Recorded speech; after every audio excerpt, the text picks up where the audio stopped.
सिंह और आपका स्वागत है नेक्स्ट जेन भारत में।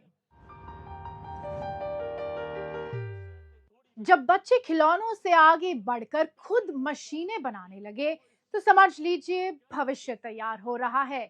केरल के स्कूलों में आज यही हो रहा है। यहाँ बच्चे सिर्फ किताबें नहीं पढ़ रहे बल्कि रोबोट बना रहे हैं, सेंसर जोड़ रहे हैं और अपना कोड खुद चला रहे हैं। आर्टिफिशियल इंटेलिजेंस अब सिर्फ एक बड़ा शब्द नहीं रहा बल्कि क्लासरूम की रोज की सीख बन चुका है। देखिए आखिर कैसे स्कूलों से तैयार हो रहा है भारत का डिजिटल भविष्य। मुन्नार की वादियों और कोची की लहरों के बीच एक नई हलचल है। केरल के स्कूलों में अब सिर्फ ब्लैक बोर्ड और कॉपियां नहीं दिखती, बल्कि रोबोटिक्स किट्स, सेंसर और लैपटॉप भी नजर आते हैं। बच्चे अपने हाथों से रोवर बना रहे हैं, कोड लिखते हैं, अपलोड करते हैं और जैसे ही कमांड देते हैं मशीन चल पड़ती है, लाइट्स जलती हैं, सेंसर काम करते हैं और कॉरिडोर में दौड़ती रोवर कार बच्चों के चेहरों पर मुस्कान ले आती है। I think in programming and robotics, I want to create my own things when I grow up. I am making my own stuff right now. And the camps, we have camps also, school camp, district camp. So those are really helpful. I personally have went to those camps. I think apart from the regular classes, those camps really teach us a lot. स्कूलों में लगाए जा रहे camp और workshops बच्चों को किताबों से आगे ले जा रहे हैं। यहाँ सीखना सिर्फ थ्योरी तक सीमित नहीं है। बच्चे खुद मॉडल तैयार करते हैं, गलतियां करते हैं, फिर सुधारते हैं। यही असली सीख है। अब मिडिल और हाई स्कूल के सिलेबस में आर्टिफिशियल इंटेलिजेंस भी शामिल है। मतलब बच्चे सिर्फ टेक्नोलॉजी इस्तेमाल करना नहीं सीख रहे, वो ये समझ रहे हैं कि टेक्नोलॉजी बनती कैसे है। When you learn robotics and AI and many other that, there are a lot of opportunities. You can get jobs and you can do projects, you can help people, you can make a better future for yourself. Classroom का माहौल भी बदल चुका है।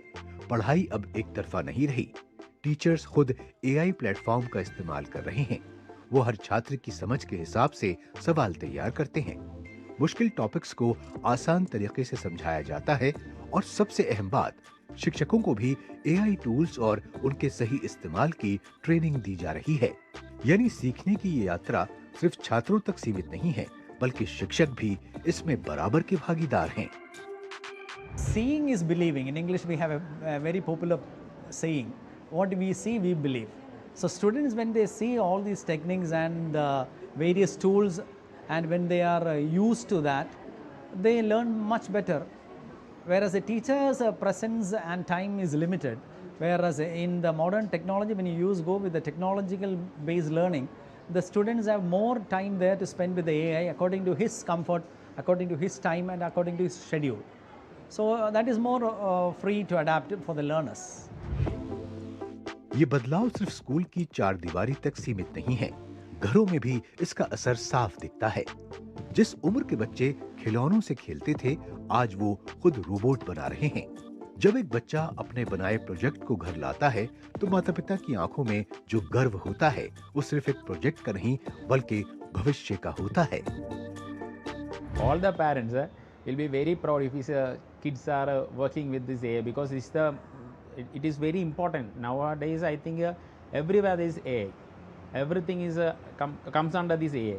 So if my kid is a part of AI, then I must be absolutely, I will be very much proud of myself, because my kid is working in the field which is nowadays it is maybe I think in future it will be moving the nation.